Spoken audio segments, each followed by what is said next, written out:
Hi guys, welcome back to the channel, or welcome to the channel if you've never been here before. And today we're going to be having a look at a new Specna Arms, which is their take on the HK416. It's called the SAH20. And for anyone who's never seen one of these before, it is basically an HK416. And they've done it before, but this time it's a little bit different. So we're going to do an unboxing and first impressions. So guys, this one is quite interesting to me because I already own a version of this gun, which is the original Specna Arms 1 Series SA H02 or H20, yeah, 20. And I bought this, what would it be, last August I think it was, and it was actually the first gun I reviewed for the channel. It was the start of the channel. And anyone who's been on this channel for a while and seen me since the beginning will see I've done a few videos with this where I've done upgrades to it, comparisons, things like that. And it's constantly evolving this, so I'm always changing things on it. And the Specna Arms original 416, or the 1 Series, was very much a solid external base with a simple but decent solid internal, which was pretty much set for upgrading. So it was like a base for a bit of an upgrade job to start making it into something different, and it's brilliant for that. And I've had a lot of compliments with this gun in the past from people who have seen it being used or have had a go with it, or marshals when they've done the chrono tests, and it's a really solid gun. It fires well. I've done a lot to it though, to be fair. It's got type ball barrel, different hop unit, it's got Gate Titan trigger unit, and it's been re-shimmed. It's a pretty solid performer now, and it's a really good consistent gun and quite accurate as well. And what I wanted to know is how far down the road have Specna Arms actually gone to get the new Edge 2 gearbox working in the same platform. Is it just simply reboxed in the body with a Aster put in there, or is it a completely different gun? I'm really interested to see. So without further ado, let's crack the box open and have a look. Okay, so here we go. Now, typical Specna Arms packaging, black box, and we've got down here that it's got the Gate Aster installed. So if anyone doesn't know, Gate have got a optical trigger unit known as the Gate Titan, and this is basically its little brother. So it's still an optical trigger unit and got quite as many options as the Gate Titan, but it's a similar operation. So let's spin the box around and we'll open it up. First things first, we've got a certificate from Gunfire, and we've got the replica. Take the foam out, all pretty normal setup as far as the packaging is concerned with Specna. Specna Arms packaging is actually really good, so there's no fear with the gun getting damaged on its way. So we've got the user manual, we've got the obligatory stickers, we've got the original Specna Arms quality certificate. We'll spin this round, have a look through the manual. As you can see, it's basically an M4 manual. No problems there, pretty straightforward, very basic instructions, not much you need to know. There isn't a great deal to know. So let's have a look at what we get. So we've got our Edge catalogue, we've got our Aster programming card, so it tells you how to change the different programming settings on your AG using the trigger function. So in other words, you can pull the trigger, turn the fire selector, and you can get different options, and the gate works the same way. We've got spare springs, so if you've got the original spring in there, this is a 90. Otherwise, if you've got the 90 in there, I believe it's about a 110. We have got ourselves a angled foregrip, and we've got a connection that is Dean's to Tamiya, so I'm guessing it's a Dean's connection in there, which is always a good thing because I personally don't run Tamiya, and still don't know why they put it on airsoft guns these days. We've also got 2 magazines, so these are 2 mid-cap magazines. Now I have already got a few Specna Arms magazines that came with one of their other guns. I'll be honest, it wasn't very good. They stopped feeding after a while, and now I don't actually use them. these do look slightly different. So these are the original ones I had from Specna. They're not very good mags. They don't feed very well, and actually these do look the same. I thought they might have been different, but they do look identical. They're just different colours. So we'll have a look at that, see if they do feed. But yeah, these aren't very good. So if you are getting an M4 from Specna, even though it sends out 2 mid-cap magazines, I have had problems with them, and I've heard of other people having problems as well, so I don't think it was isolated. Personally, I use PMags. So if you've seen my channel before, you probably already know this, but I use the EPM mags from PTS, so basically copies of the old PMags. These work really well. And finally, we've got the replica itself. So let's get this out and get rid of the box. And once again, as with the J series, oddly there's no cleaning and jamming rod, which is a bit strange. I know it sounds like a really small thing, but I actually find those quite useful to have. No, nothing at all. Okay, so there we have the replica with its nice, actually really nice quality 4-angle grip and the magazine in place. One thing I did notice once I got it out the box is it's got the typical flapping stock that you get with a Specna arms. There you go.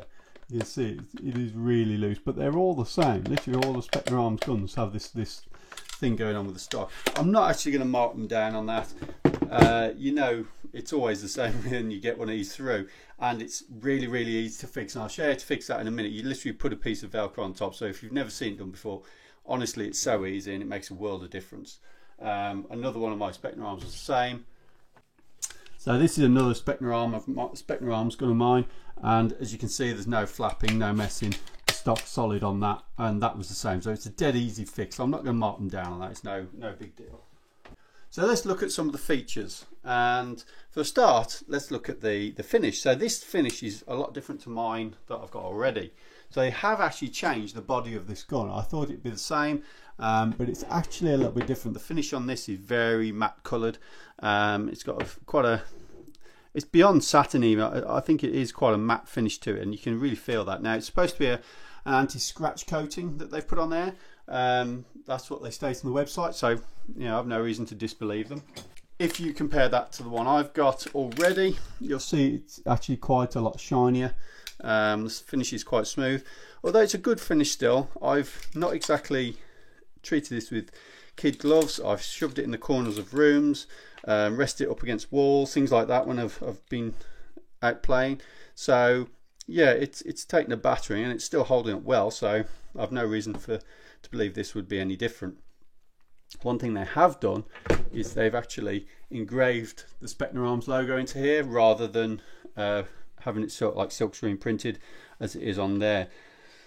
Don't know how I feel about that. I don't think it's an issue. Obviously if it's not engraved in, you've got the option to go and have your own logos, or even have your own HK logos put into that if you wish, if you'll find somewhere to do it for you. Obviously you can do it with this, you can't do it with that because it's already engraved. But yeah, horses for courses with that.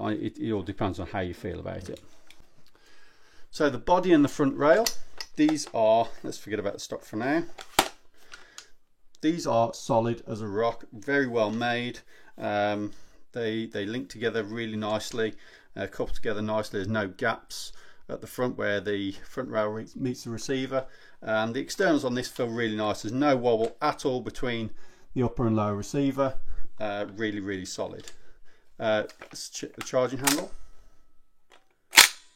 Okay, so it comes out on the way forwards, and it does lock back. We'll release that. Oh, okay, try that again. Okay, so we've already got a problem of it's not releasing.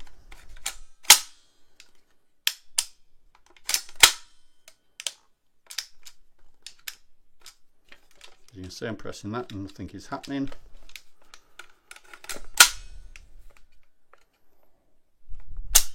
Oh, there you go, let's try it again. And it's working. it's not working. 2 hours later.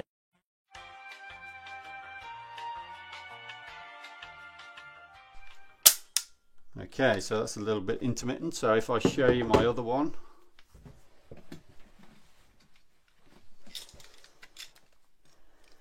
So this is completely original. I haven't changed anything on this.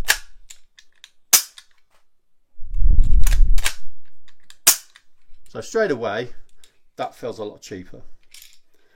Actually,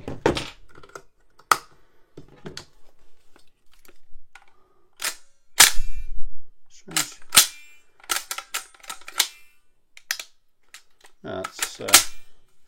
That's not great. That actually feels a lot cheaper, and small detail, but this is actually a lot thinner dust cover than the one on here, and the spring is a lot weaker. It feels it anyway. Yeah, okay, we'll have a look at that. That actually feels quite cheap and nasty. This one doesn't. It feels decent quality. It's a bit strange, that is. Another thing I've noticed is the trigger guard wobbles all over the place. Which is a bit odd. I have actually changed the trigger guard on mine, so there's no point in comparing it, but it doesn't move. So the grip is also different from the old one. This one hasn't got as heavy a stippling. The stippling on this is quite low profile. It's not very grippy, but there's nothing wrong with it. If you're not comparing it to anything else, there's no problem at all there. The actual shape and the working of the grip and the way it holds the motor in at the bottom. You have 2 screws at the front, and you have this little disc to turn in there, and your adjustments at the back. That is all identical to the old one. And just to show you, this is mine. The stippling is a lot heavier, but yeah, it's virtually the same. You'll see that's not turned all the way in. It's come out. There you go. One thing that is a huge improvement over the old one is the actual mag release catch. On the old one, you had the little grub screw that went in the side there, and is an absolute pig to take out and put back in and tighten up. And if you haven't got the right size Allen key, obviously this is just a screwdriver. So it's like the classic one, and yeah, that's a much better design. And the mags are held pretty tight in there, no wobbles, not really any movement, and they drop free. So yeah, so far all is well. Nice little flash hider on the end, and really good quality rail. Another thing they've upgraded on this later one, it's totally insignificant, makes no difference to the operation of the gun, but the spring on here is much stiffer. But the real one that does make a difference is the actual bolts. The body pins are much chunkier. They're the later Edge style ones that are on some of their other Edge guns, that are different from the original. And these are really nice because they really hold in solidly. They're really tight. The front on the old one can have a habit of wobbling out, but this one's got a bolt on it to hold it in place. And if I show you, these are more flush fitting, but they always have a habit of moving. So it's good to see that for me, that's an improvement. And I think the general mating of the body, the upper and lower receiver together, is better on the new one than it is on the old one. Okay, so some other differences I'm coming across. We've got a knurled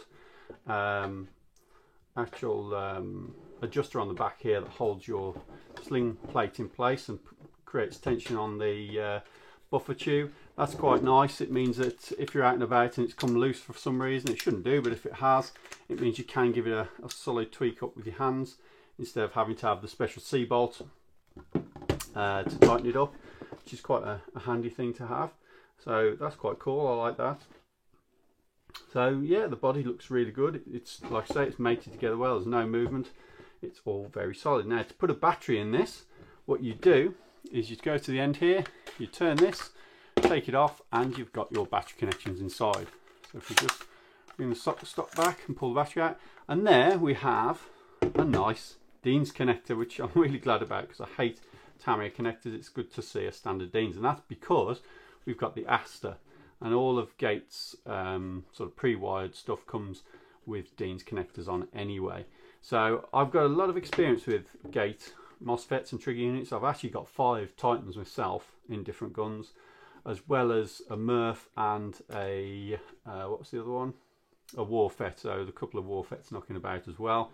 So I've had lots of experience with these to try them out. I've tried the Picos, some of the tiny ones. I'm not so keen on those, but these ones, oh, XASR as well. They're another one from Gate. So they make good quality gear. So it's going to be interesting to see how this performs. Okay, you've got the obligatory bleep that you get from the Gate MOSFETs when you plug them in. Let's try our fire selector first. So yeah, it's a smooth enough fire selector, no problem with that. Positive. And then we've got, okay, and nothing's happening. No, it's dead. Let's try that again. It's definitely got power.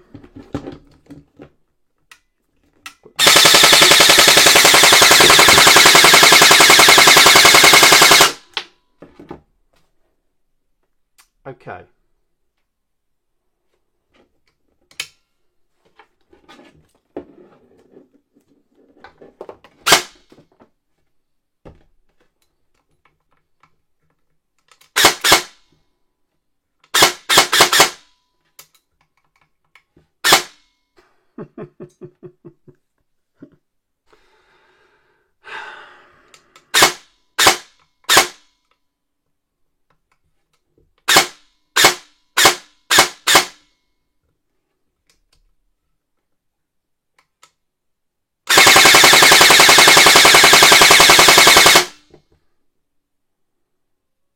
Okay.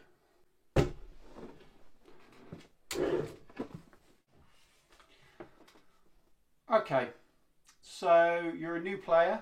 You've just got your Ukara membership if you live in the UK. If you're abroad, then obviously if you're in the US you can buy one anyway. If you're, I think if you're over 18, something like that, you just have an orange tip. But you're a new player. You've turned up to your local site with your brand new Spectre Arms 416, thinking life's great. You go to play your first game. Nothing happens. Brand new gun, nothing happens. Then all of a sudden, maybe it'll pick up, maybe it'll see it, maybe it won't. So you try.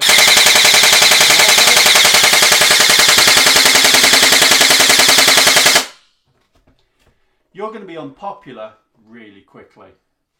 People don't like guns that suddenly go on full auto by themselves and carry on firing. And if you're in semi, nothing's happening anyway, it's not working properly. That is bad quality control. I think I know why this is happening, and it has a lot to do with the Aster. And it's to do, if you listen to the gun, it doesn't sound particularly well shimmed. It's very, very loud and very whiny. And the optics for the Aster is very, very sensitive to trigger movement. So if your trigger has lateral movement either way, it interferes with the actual optics, seeing that trigger blade move through its stroke. And I think that's what's happening here, because the trigger is very loose from side to side. So what we're going to do, the one thing that doesn't come with this is the actual programming, I don't know what it's called, it's like a programming card that attaches to your MOSFET that allows you to put it on the actual Gate programming station, which allows you to look at the sensors and how they're operating. So fortunately I've got one of those, so what we'll do is we'll plug this into a laptop and we'll have a look to see exactly what's going on. But so far, that for me is currently an unsafe gun.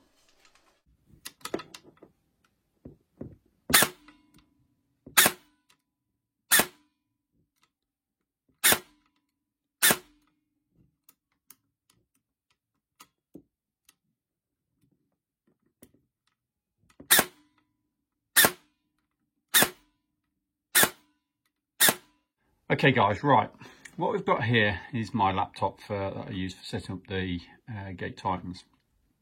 And you've got two of these GCS things, which are your Gate Titan control centers basically, and this is, or Gate Control Center I think it stands for. This is the top one that I've got here with the yellow outline. This is the one that I use for the gate. But to use on the Aster, you have to download like an update, if you like, which is this GCS here. Now I've already opened it up. Now before you can do any of this, you need to have one of these things. This is what is known as a USB link. And this plugs into your gate trigger unit and allows you to program it.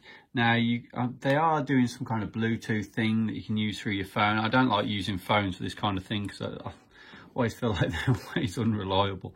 And I've noticed it, some of the Jeftron ones that I've used in the past, they can be a little bit hit and miss. But this one, through this, it tends to be pretty reliable. So we plug it in and we'll let this recognise, and there you go, the Gate Aster has appeared. Now what we can see from this is that the Aster version inside this AEG from Specna Arms is a basic version. Oh, I managed to get rid of it. Come back. So it is actually a basic version that we can see here. And what that means is you haven't got a lot of the options that you get with the more advanced options, and you've got the advanced and then the expert. Now bear in mind, if you want these additional options, it does cost quite a reasonable amount of money to upgrade them. So if I've never done this with the Aster, this is the first Aster I've actually come across. Now with the Gate Titan, if you want to go from a basic firmware to an expert, it'll cost you an extra €30. So it's not nothing by any means. But let's have a look and see exactly what's going on with it. And this is also a good platform to obviously upgrade as far as the firmware is concerned. So when they bring out updates, you can actually update it through this dashboard, which is quite useful. So, general. This is an overview of our Aster at the moment. And this shows the sensors. But we can actually go to the sensors exactly, and we can see what's happening with our trigger. Now as you can see here, it's flicking around in this central portion, and if I pull the trigger, you see it goes up and down. To me, there's some serious inconsistencies, and it goes back to what I said earlier, where there's a lot of movement in the actual trigger laterally. So if I pull on the trigger sideways, it does that. If I push on it sideways, it'll increase it a little bit. And obviously this is the backwards and forwards, but it shows that the sensors aren't operating properly, because you can see here this sensor there, when it's on full fire, it goes out. Then we release it, but it's not fully on either. So if I bring it back here, it should be white. But as I squeeze the trigger, and this isn't squeezing it to fire it, this is moving it side to side, lateral movement, you'll see that it doesn't really fully contact. There's a problem there, and it isn't meeting it here either. So we've got an issue, and this is to do with the actual mechanical operation of the trigger. Now we can calibrate this. So let's pull the trigger and press next.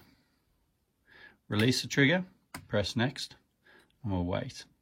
So less than 80% trigger sensitivity levels were detected. This is part of the problem. This may be the result of improper trigger calibration, construction, or lack of gearbox stickers. If you are not able to solve the problem, contact us. Now we know what this is. It's not been set up properly. So let's try this again, but pulling the trigger towards me as well as back. So we'll press next.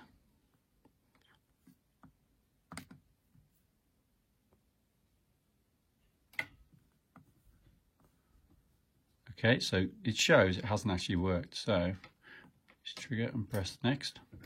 So we'll push it away from us. We'll see what happens. Yep, so we can't actually calibrate this because the gearbox has been constructed poorly, I believe.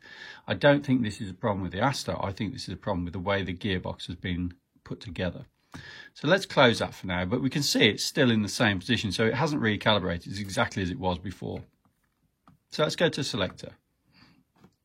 So we're currently in safe. If I then turn this to semi, that works. Full auto, that works. And we can see the two sensors on here are showing you exactly that. So that is actually working. That's picking up the two positions. And the more I use it, actually better it feels. It was a bit grindy, a bit stiff to start with, but it seems to be a little bit better now. We have other things down here. So we have magazine. So you can, I'm not actually sure what this does. I've not used it. So It's not something I've come across before, but obviously it doesn't. Oh, right, yeah, it's a capacity. So it gives you simulated reload times, and also you can limit the capacity and BBs for each magazine. You can do that with the Titan as well. So if you want a realistic 30-round magazine, it'll count out the amount of BBs going through. Alerts, vibration warnings to let you know what's going on. Stats, so we've got a BB counter, so it's done 489 BBs, and we've got the diagnostics. So these are the warnings that have come up so far. So we've got a voltage drop below 1.9. That wasn't from me, I don't think, so that's probably during the point that it was tested. So yeah, not sure about that one. We've got battery. When the battery is being connected, Aster detects the trigger pulled. Now this is from us, so we know when we plugged the battery in, it went full auto and went crazy. So we know there's a problem here. Although actually, having said that, the trigger is pulled all the time according to this. It's just not met the point at which the trigger breaks. So according to this, the trigger is pulled all of the time, and that shows that there's a problem with the way this has been installed and put together. And it's something I know is the case because you can do it with the Titan as well. So I recently built a Lonex gearbox, and there's not a great deal of space inside that gearbox. It's quite tight. It's a very solid gearbox. And what happened is I had to shim it to try and make sure the gears and everything else were close as I could get to the Titan the Gate Titan MOSFET, because otherwise it would cause intermittent firing problems, because you're not getting that proximity between the teeth on the gears and the actual sensors. So this is what you need to be careful of. And I can see, there you go, during shooting the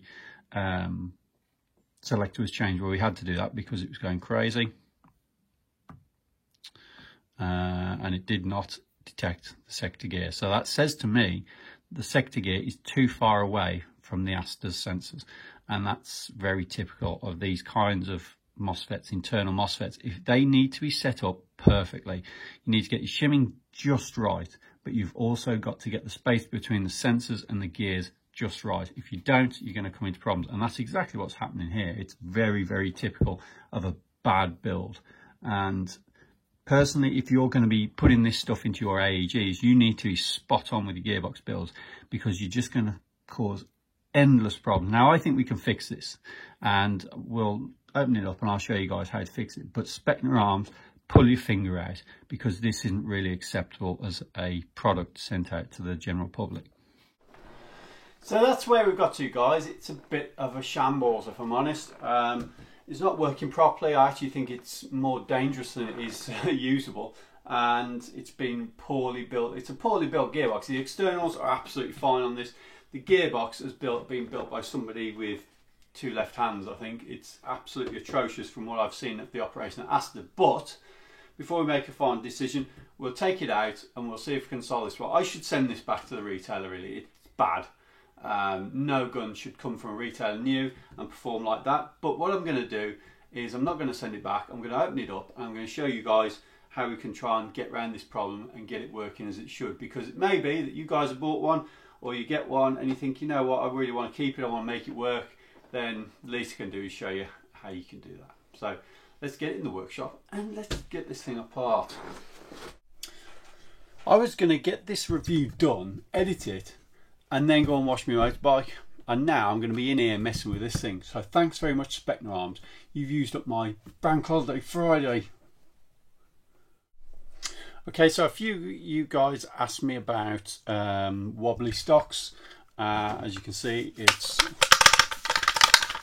super wobbly. Real easy fix this is. For this, you just pull the base down, pull that there. So leave your stock. Get some Velcro. So you want the furry side.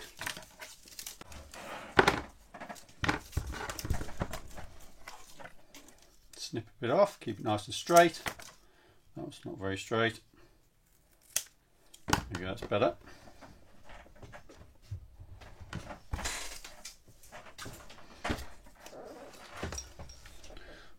We get our stock like so.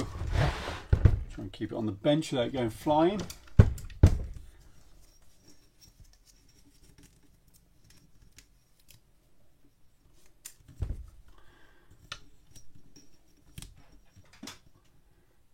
line it up at the top. Of course, if your stock's going side to side more than it is up and down, then obviously you can put it orientate it depending on where the most movement is or the most wiggle room is, if you like. And you push it down like so.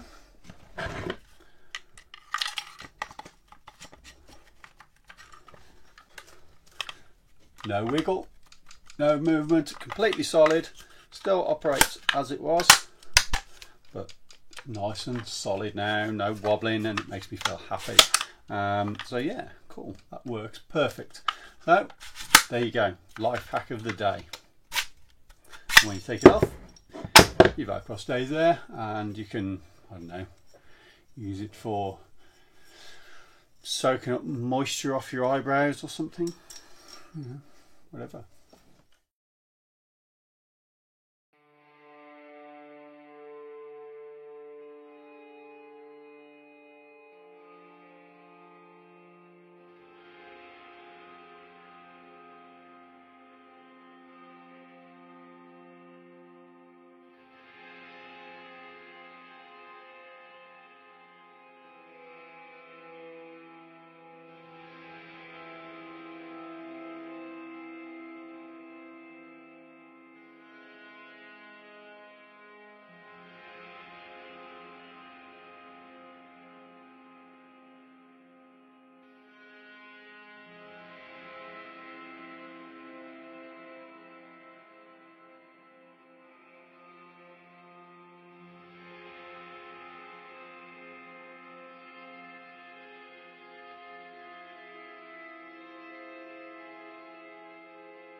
Okay, so the Orion gearbox. Now, the Orion gearbox isn't the toughest gearbox in the world. There's nothing wrong as such with them, but the finish isn't very nice on there. So you've got this weird sort of grey finish. I think maybe painted. I'm not absolutely sure. I think it might be all coating of some kind. It's not the heaviest of gearboxes, but it does the job. I think if you want to put big springs in, then look elsewhere. It's not going to stand up to that.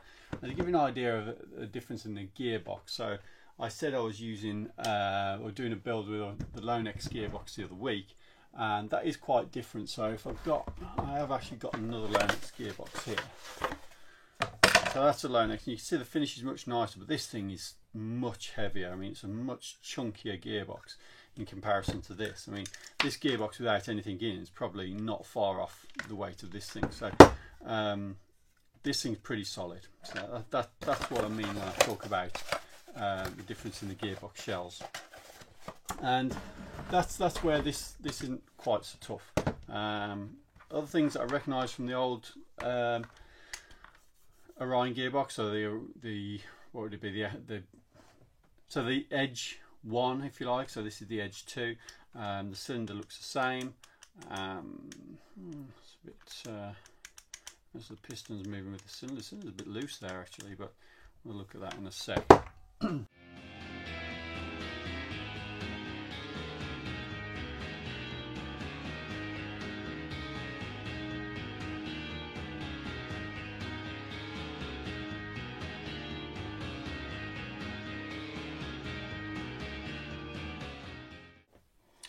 Okay, so alarm bells are ringing. This is such a bad build. So let's put this together first. So problem number one is a fairly serious problem. So if we have a look at this gearbox, you'll notice there seems to be an issue right there. And the bearings have pretty much destroyed themselves. And that's been caused by me taking the gearbox apart, literally just taking the top off. The bearings have sort of imploded on themselves, so that's screwed. You can see the actual ball bearings are coming out, so nice, good, well made bearing there.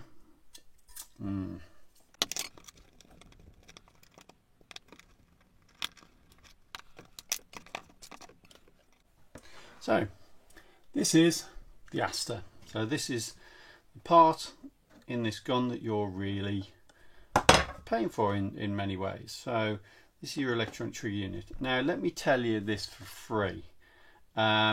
This MOSFET in its basic form is not really any better than having a standard inline. In fact, it's worse than having something like a Gate Warfet. So this would be a far better MOSFET for the money, a Gate Warfet or Murph or something like that. Much better value for money as far as options for tuning. So you get loads more options for pre-cocking, things like that. The basic Aster MOSFET that's in this gun is no better than an XASR, for example. The only thing you've got is the programmable trigger to make it, you know, lighter or like short pull, faster reset, things like that. But what is the point of that if it doesn't work because the gearbox is put together poorly? Don't be conned by this idea of the electronic gearbox being solving everyone's problems, because it really doesn't. It is a decent MOSFET. I'm not saying don't have one. I think they're great, but they're part of a bigger package, and I'm not sure as it's worth the addition of it for this particular gun. I think you'd be better off with a different MOSFET with more options for being able to tune it. Now, what I can say is the bearings in this are horrible. They are really nasty. So they are stiff, they don't turn well, and that one's basically just destroyed itself for no particular reason that I can see other than the gun sticking on full auto, but that certainly shouldn't destroy a bearing. But I've actually pushed it back into place, but I'm not going to use those. They're awful, absolutely horrible things. So the bearings are the first disaster with this gun. Secondly, still no grease as usual, air seal wise. Wow, that feels gritty. Okay, we've got an air seal, but it does not feel nice. What the hell? What is this black grease? Wow, that is grinding something horrific in there. What the hell is that? Oh, okay, so it looks like it was just, I don't know, it doesn't feel nice. That does not feel nice at all. What the hell is that? There is a burr on the inside of there. Does look like they've gone to try and get rid of it, but it's still there. It's a very sharp edge. So yeah, that's it. I don't know, but it does not feel nice. It feels really gritty and grindy. But there's an air seal. Okay guys, so it's going to be really hard for me to show you this, but what I've done is I've re-shimmed the gearbox. Now I've shimmed it as you'd shim a normal gearbox, but I've paid particular attention to making sure I can shim it as low as I can in the gearbox shell. So I've actually got it so you can't really see it that easily on the camera, but this point here is where our first optical sensor is, and I've tried to make it so that this is as close as it can be without interfering with the shimming to that optical sensor, so it can actually pick it up when the gearbox is turning. And that's the crux of it with this, is making sure if there's too big a distance, it causes an issue with it picking up the actual movement of the gears, and that's where you get these inconsistent shots and strange double shots or no shots at all. Next up, we're going to be looking at the triggers. So this is the trigger out of the 416, and you can see there's nothing remarkable about it. It looks like a normal 416, or sorry, a normal M4 style trigger, and that's true for the most part.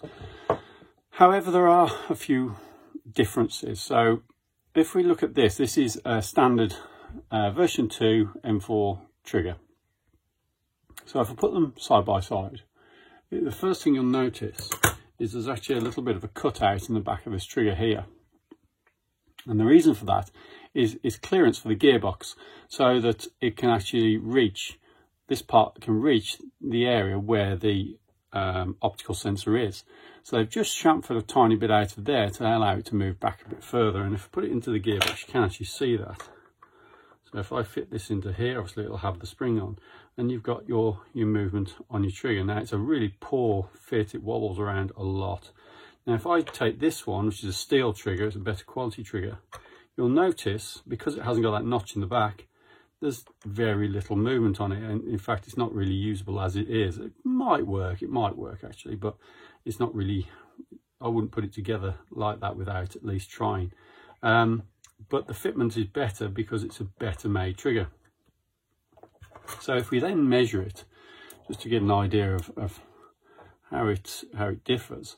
So this is the bit that goes into the gearbox, so that's 3mm exactly. Measure it on here. Well, it's actually the same size. So interesting that is, because I expected that to be smaller because it's such a poor fit, and it's actually exactly the same size. What is different though, and will make a difference to what the sensor can see, is the actual width. So if you measure, it's 6.29mm. If you measure this, it's 6.8. So that little bit extra is just enough to allow this to reach closer to that sensor. And I showed you that earlier in the build video, is you can actually see the gap between the sensor and the trigger on this one is far less than it is on this one. Now if this is wobbling around all over the place causing problems, then it's not going to help. Just out of interest, we'll measure this section as well. So that's 2.9, and that is 3mm, 2.99. So that is fractionally, this is fractionally bigger, this shaft. It's only a matter of a fraction of a millimeter, but that might be enough to stop this wobbling around. So I'm actually going to modify this steel trigger and put it in, which is not what you want to be doing on a brand new AEG.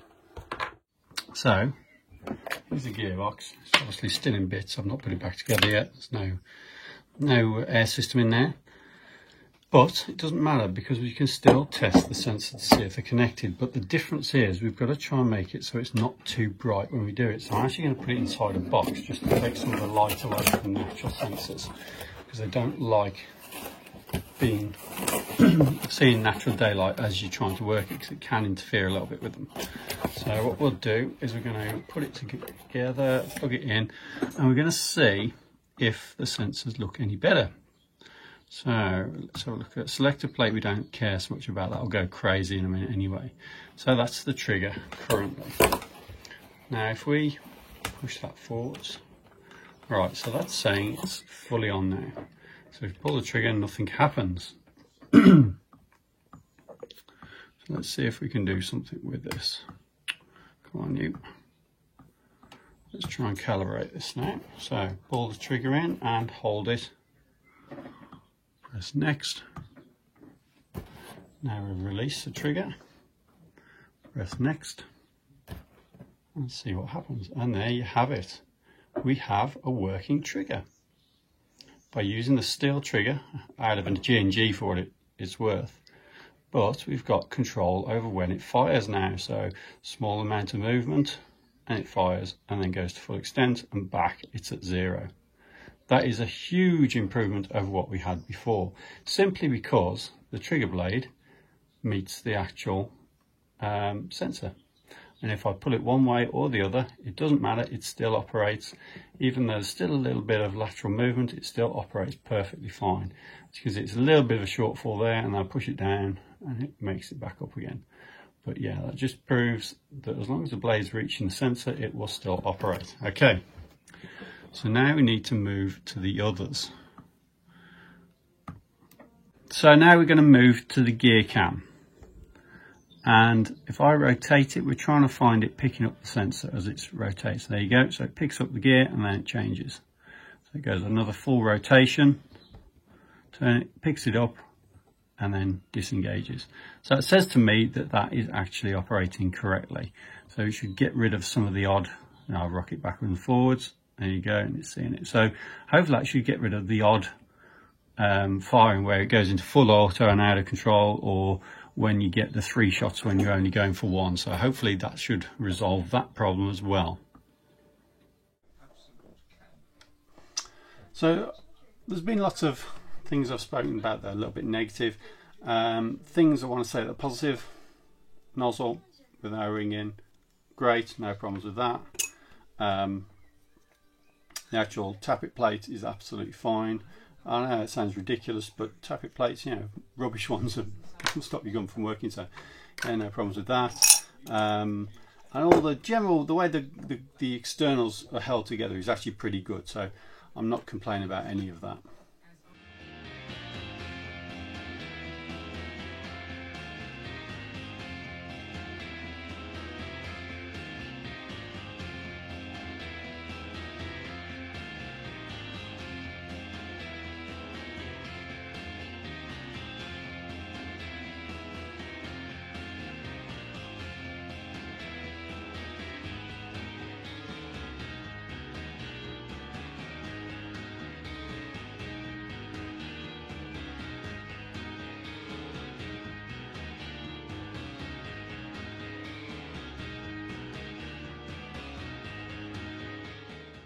I'll set that up again.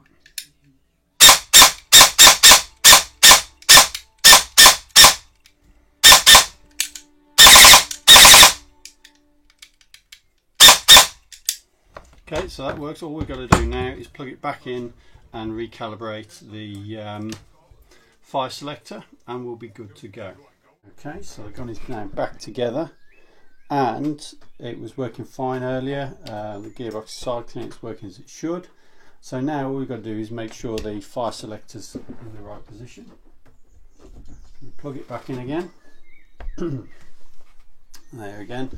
See the serial number, the basic edition. So we go on to selector. Now we're going to have to calibrate this. So we're in safe. And you just follow the instructions. Safe selector.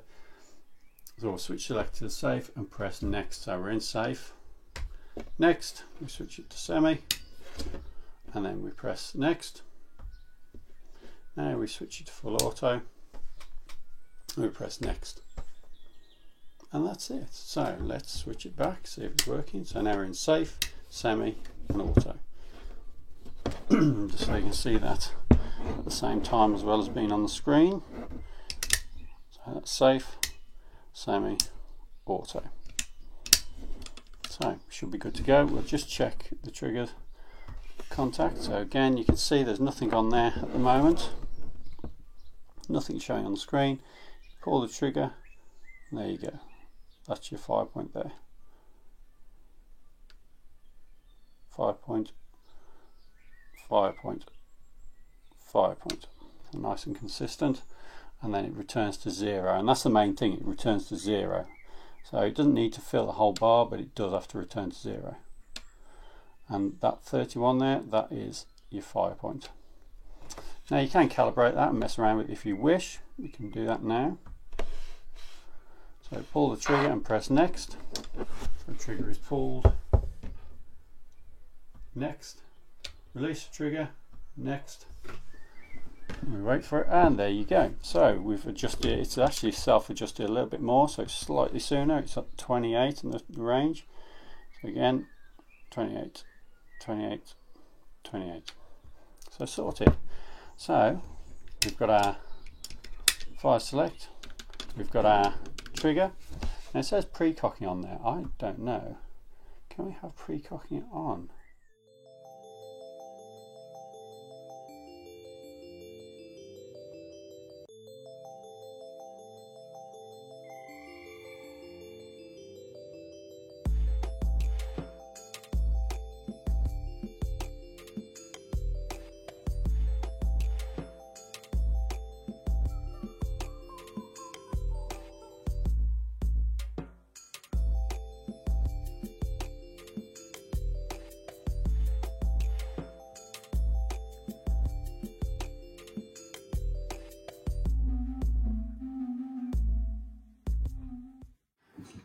Okay, so the gun is back together.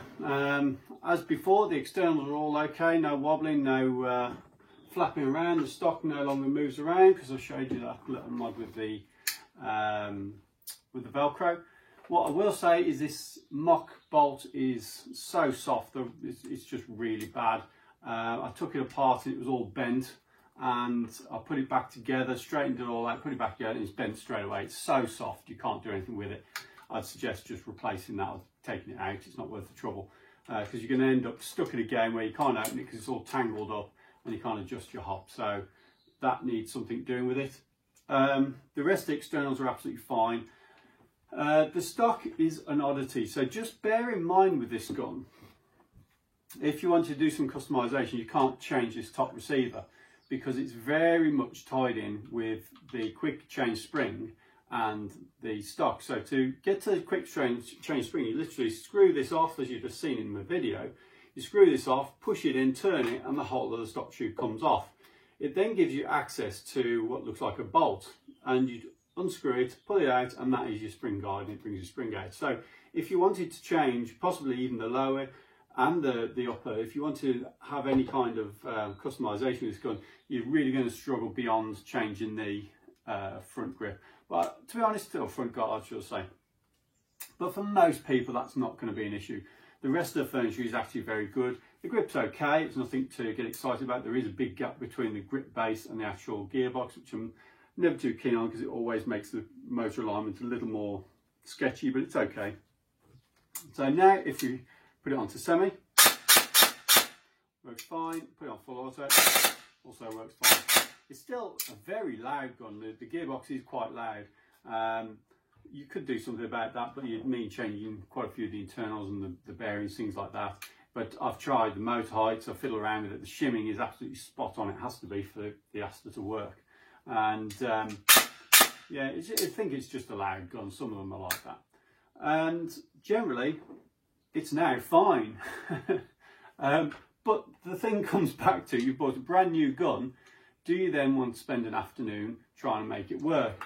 Bearing in mind that to help you on that way, you're going to need one of these, and you're going to need a laptop. Plug it in, you're going to have the knowledge to be able to work on it as well. So that's the issue. Do you really want to go down that road when you buy a brand new AEG? If you do, then it's a cheap way of getting into the 416 game. There is also the Arcturus out there at the moment, but that's a little bit more expensive. These come in at just around £200. So we'll try this with an 11.1. That's much better. Yeah, I think, yeah, I'd probably use it with an 11.1. It works a lot nicer. Still quite loud, but at least it works. And if I compare that actually to my other one, so you can at least hear what that one sounds like. Okay, so as a comparison, this is my upgraded one that I've had for some time. On its precock setting, you can see it's still a pretty loud gun. If we turn the precocking off,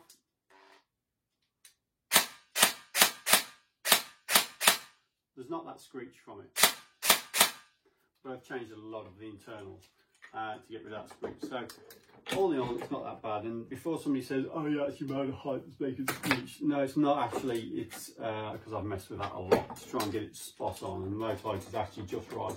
The screeching is just the gearbox. That's the noise it makes. And yeah, can't do anything about that. Bear in mind, this one isn't an Orion gearbox. It's the original Spectrum 1, which is based very much on old-fashioned, big, chunky version 2 gearbox. But the internal bolt on that, or the fake bolt on that, and the catching and everything is much nicer quality than this. This one is really poor. The cycling of it's a bit better now because I've cleaned up the inside. I just can't do anything about this fake bolt. It's just, every time you use it, it just bends. So I think you're better off taking it out or finding a replacement. So where does it leave us with this gun? I have done an accuracy test on it down the garden.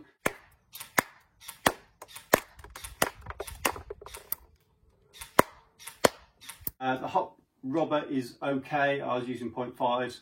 I got a little bit of a grouping. It wasn't bad actually.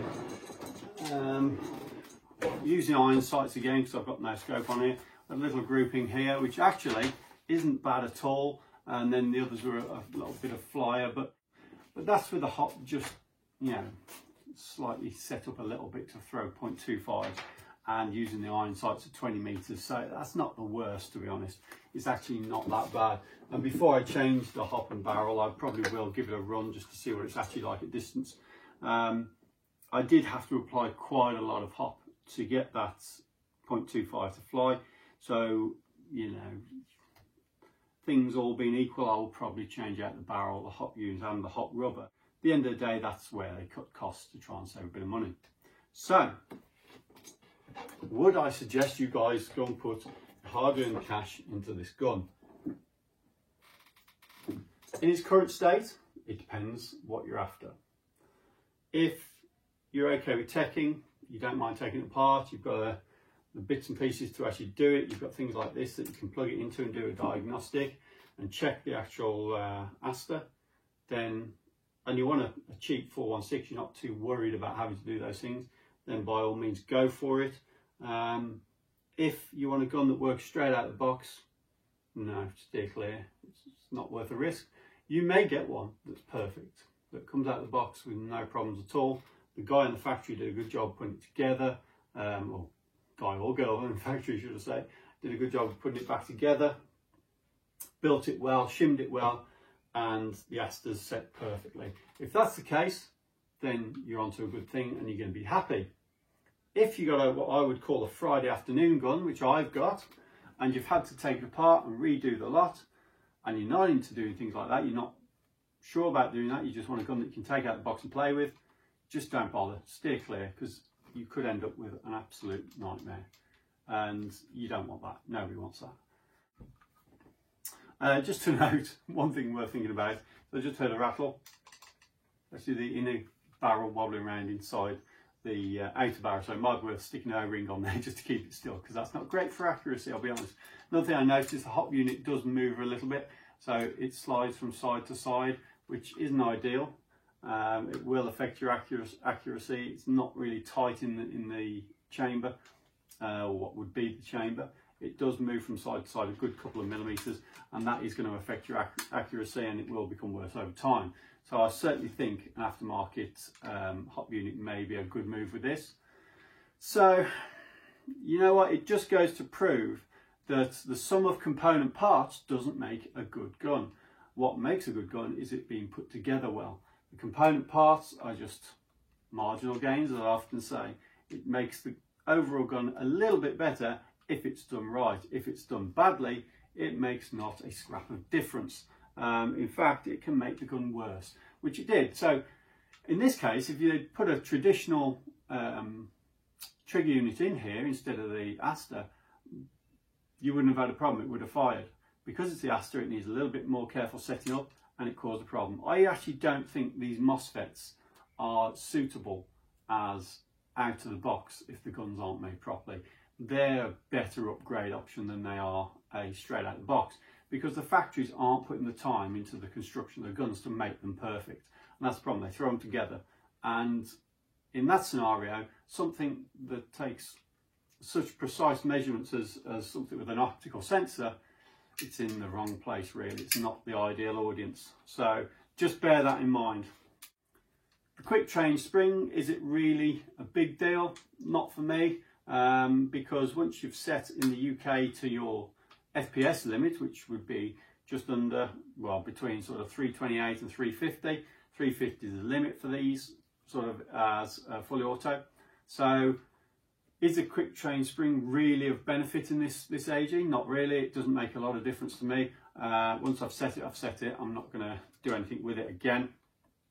It's only good for taking it out if you want to really mess around and fine tune it. It means you can do it a little bit quicker than if you have to take the whole gun apart.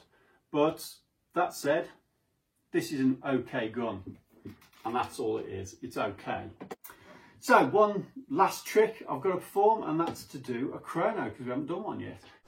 So we're going to be brave. We're using 0.2 gram BBs, but we're going to use them in the Specna mags. See if it actually feeds, because I've had some bad issues in the past with these.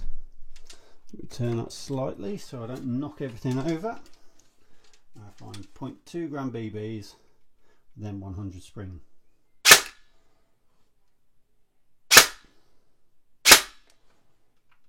367, 361, 358, 360, 362, come on, 368. So that's it then, guys. The HK416 quick change spring in the field. You've got a Gate Aster MOSFET. You've got a high torque motor, 603 Type bore inner barrel, rotary star hop up chamber, and it all culminates in not a lot, because it doesn't get put together properly by the dude in the factory. So, having said that, we're going to do something about it. We've got it working, it operates and it fires, which is a good start for any AEG or any gun.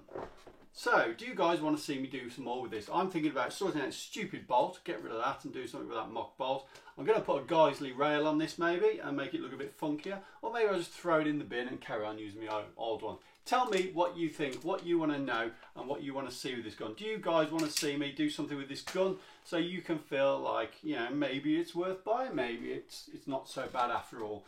In its current form, straight out of the box, I was ready to throw it out the window. But, you know, we've got it working now, although it is still a bit loud. We can do something with it. I messed around with the precock on this, couldn't make a single bit of difference. So I don't actually think it supports precock, even though it says so in the software, because it doesn't do anything. So bear that in mind. I will have more of a mess with it. So as usual, guys, let me know what you think. Tell me if you want to see more from this gun. And once again, thanks for supporting the channel. I can't believe we've already got to 1,000 subscribers, or even 1,000 at all. We're coming up really close. And it's all down to you guys supporting me. I love all the positive feedback and the great things you guys have said about the channel on Reddit and on YouTube, should I say. And I really appreciate it. I mean, you know, a big thumbs up to all you guys for supporting the channel. I really, really appreciate it. And it's fantastic to see your comments and your feedback on the guns. And remember, this channel's there for you. Tell me what you want to see. And we'll keep putting in the effort and the material to get you guys watching our videos. So remember, give us a thumbs up, subscribe, and tell me what you think. So that's it, guys. Thanks for watching the video. Remember, stay safe, stay 2 meters apart, and don't spread germs or something. Stay healthy. See you again soon, guys. Thanks very much. Bye-bye.